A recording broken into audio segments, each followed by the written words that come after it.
নমস্কার, আপনারা দেখছেন সংকেত মিডিয়া, সোজা কথা সহজভাবে। বালুরঘাট পৌরসভার পৌরাধ্যক্ষ অশোক কুমার মিত্রের উদ্যোগে অবশেষে ৪ নম্বর ওয়ার্ডের মানুষের বহুদিনের দাবি আরসিডি মোড়ে এই রাস্তাটি মেরামতের কাজ শুরু হলো।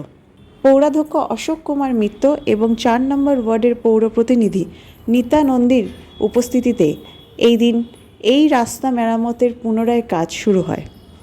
এলাকাবাসীরা স্বভাবতই এই রাস্তা মেরামতের কাজ শুরু হওয়াতে খুশি। তাদের বহুদিনের চাহিদা ছিল এই রাস্তাটি পুনরায় সংস্কার করে চলাচল এবং যাতায়াতের যোগ্য করা হোক।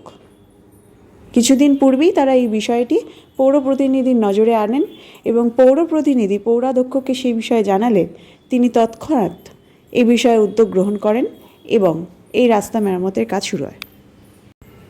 এ বিষয়ে কি বললেন পৌরাধ্যক্ষ অশোক কুমার মিত্র শুনে নেব। আজকে ৪ নম্বর ওয়ার্ডে যে আরসিডি স্কুলের সামনে এই রাস্তা উদ্বোধন হলো, এটা কত মিটারের রাস্তা এবং মানে কিভাবে, কোন প্রকল্প থেকে?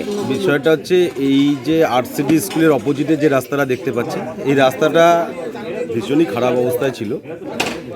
লোকাল যিনি ওয়ার্ড কাউন্সিলর আছেন নিত্যানন্দী মহাশয় এই বিষয়টা পৌরসভার নজরে নিয়ে আসেন এবং তৎক্ষণাৎ আমরা পৌরসভার পক্ষ থেকে পৌর নগরোন্নয়ন দপ্তরের বরাদ্দকৃত অর্থে প্রায় ৫ লক্ষ টাকার বরাদ্দকৃত অর্থে ৪১০ মিটার একটা রাস্তা, এই রাস্তাটা আজকে আমরা পুরোটা থরলি রিপেয়ারিং করে দিচ্ছি, যাতে সাধারণ মানুষের যে দাবিটা ছিল, পরামর্শ ছিল যে তাদের এই রাস্তাটা খুব খারাপ অবস্থায় আছে, রাস্তাটাকে সংস্কার করা প্রয়োজন।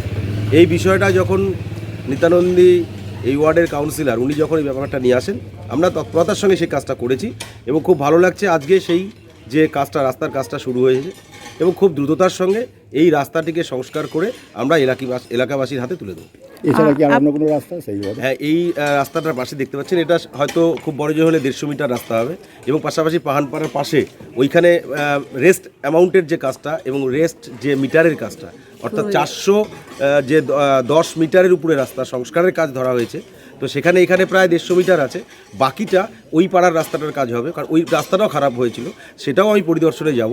তো স্বাভাবিকভাবেই আমাদের যে উন্নয়নমূলক যে কর্মযজ্ঞ বালুরঘাট পৌরসভার পক্ষ থেকে, একদিকে আমাদের পাড়া আমাদের সমাধানের মধ্য দিয়ে বিভিন্ন ওয়ার্ডের উন্নয়নমূলক কাজ, রাস্তা নিকাশি ব্যবস্থা থেকে শুরু করে সৌন্দর্যায়নের ব্যবস্থা থেকে শুরু করে বিউটিফিকেশনের কাজ থেকে শুরু করে বিভিন্ন কাজগুলো যেমন শুরু হয়েছে, আগামী দিনে পথশ্রীর মাধ্যমে আপনারা জানেন যে বালুরঘাট পৌরসভার পক্ষ থেকে পৌরসভা এলাকায় প্রায় 10 কোটি টাকার কাজ, রাস্তাঘাট থেকে শুরু করে বিভিন্ন ধরনের চেকার প্লেট, রাস্তা এক্সটেনশন এবং CC concrete road, CC paver block, তো বিভিন্ন কাজগুলো পথশ্রীর কাজটাও শুরু হবে। তো আমরা বালুরঘাটবাসীর পরামর্শ মতো, বালুরঘাটবাসীর সাজেশন যেগুলো দিয়েছেন সেগুলোকে মান্যতা দিয়ে পৌর পরিষেবা, নাগরিক পরিষেবা এবং উন্নয়নমূলক কাজগুলোকে আমরা এগিয়ে নিয়ে যাওয়ার জন্য চেষ্টা করছি। এই রাস্তাটা যখন আপনি পরিদর্শনে বেরিয়েছিলেন, এলাকার পাড়ার মানুষের সাথেও কথা বললেন, আরও কি কোনো দাবি সেখান থেকে উঠে এলো? অবশ্যই সেখানে যে ড্রেনটা আপনারা দেখতে পাচ্ছেন, ড্রেনের বিষয়টা ওনারা আমাকে বললেন। অ্যাকচুয়ালি মাস্টার প্ল্যান যে হাইড্রেনের কাজগুলো, সেটা যখন বামফ্রন্টের বালুরঘাট পৌরসভা পরিচালনার দায়িত্বে ছিলেন এবং আপনারা নিজেরাও দেখলেন যে ড্রেনের যে ওয়ে আউট, সেই ওয়ে আউটের যে সিস্টেমের ভুল এবং ডেভেলপমেন্টাল যে কাজ করতে গেলে যে একটা প্ল্যান করে কাজ করা, ওয়ে আউটগুলো ঠিকমতো নেই, হাই ড্রেনের কাজগুলো ঠিকমতো হয়নি। তো স্বাভাবিকভাবেই দীর্ঘ কয়েক বছর আগে সেই কাজগুলো হয়েছে, তখন সেটা বিজ্ঞানসম্মতভাবে হয়নি, তার ফলে তার যে কুফলটা, সেই কুফলটা কিন্তু এখন এলাকাবাসীকে ভোগ করতে হচ্ছে। তো স্বাভাবিকভাবেই আগামী দিনে যদি আমরা সেই সমস্ত কাজগুলোর জন্য বৃহৎ পরিসরে কাজ করার জন্য যদি আমরা সুযোগ পাই এবং পাশাপাশি সেই কাজগুলো অবশ্যই এলাকাবাসীর একেবারে যুক্তিসম্মত, আমরা চেষ্টা করছি সেই নর্দমাগুলোকে পরিষ্কার রেখে যাতে জলটা বেরিয়ে যায়, আমরা চেষ্টা করছি সেই রাস্তাটা সংস্কার করে দিয়ে এলাকাবাসীর যাতে কাজে লাগে। তো স্বাভাবিকভাবেই যুক্তিসম্মত তারা কথা বলেছেন এবং আগামী দিনে সেই সমস্যাগুলোর সমাধান করার জন্য আমরা আগামী দিনে চেষ্টা করব।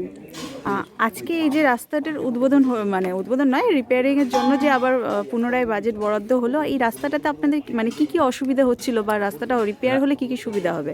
রাস্তাটি সম্পূর্ণভাবে নষ্ট হয়ে গেছে। রাস্তাটি রিপেয়ার হলে সুবিধা হয় বলতে, এই রাস্তার সাথে মেয়েদের একটি স্কুল, এক হোস্টেল এবং গার্লস কলেজ, গার্লস হোস্টেল আছে, প্লাস ইরিগেশনের একটি অফিস আছে। ফলে রাস্তার গুরুত্বটি খুব মানে আমাদের এই ওয়ার্ডে রাস্তার গুরুত্বটি খুব বেশি। তো সেক্ষেত্রে রাস্তাটি রিপেয়ার হলে সকলের পথ চলতি মানুষের খুব সুবিধা হয়। আমাদের চেয়ারম্যান সাহেব উনি সবসময় আমাদের সাথে থাকেন, আমাদের কাউন্সিলর ম্যাডাম সবসময় আমাদের সাথে থাকেন, আমাদের হেল্প করেন যে কোনো সমস্যা। তো ওনাদেরকে জানিয়েছিলাম, তো ওনারা দ্রুততার সাথে সেই বিষয়টি নজরে এনেছেন এবং কার্যকারী ভূমিকা গ্রহণ করেছেন। এই জন্য আমরা এই 4 নম্বর ওয়ার্ডের পক্ষ থেকে ওনাদের অনেক ধন্যবাদ জানাই। এই রাস্তাটা খারাপ হয়ে আছে কতদিন হলো? রাস্তাটি দীর্ঘদিন ধরে রাস্তাটি খারাপ হয়ে আছে। আচ্ছা, আর এটা আপনারা কবে ওনাদের দৃষ্টিতে আনেন এবং তার মধ্যে কাজ হয়ে যায়? ওনাদের দৃষ্টিতে আনি এই রিসেন্ট যে আমাদের এখানে প্রোগ্রাম হয়েছিল, তো সেখান থেকে আমরা পাড়ায় সমাধান প্রোগ্রামে আমরা জানিয়েছিলাম আমাদের কাউন্সিলর ম্যাডামকে এবং চেয়ারম্যান সাহেবকেও জানিয়েছিলাম। তো উনি সঙ্গে সঙ্গে ওনারা বিষয়টি পর্যবেক্ষণ করেন এবং দ্রুততার সঙ্গে নিষ্পত্তি। Subscribe our channel. Press the bell icon.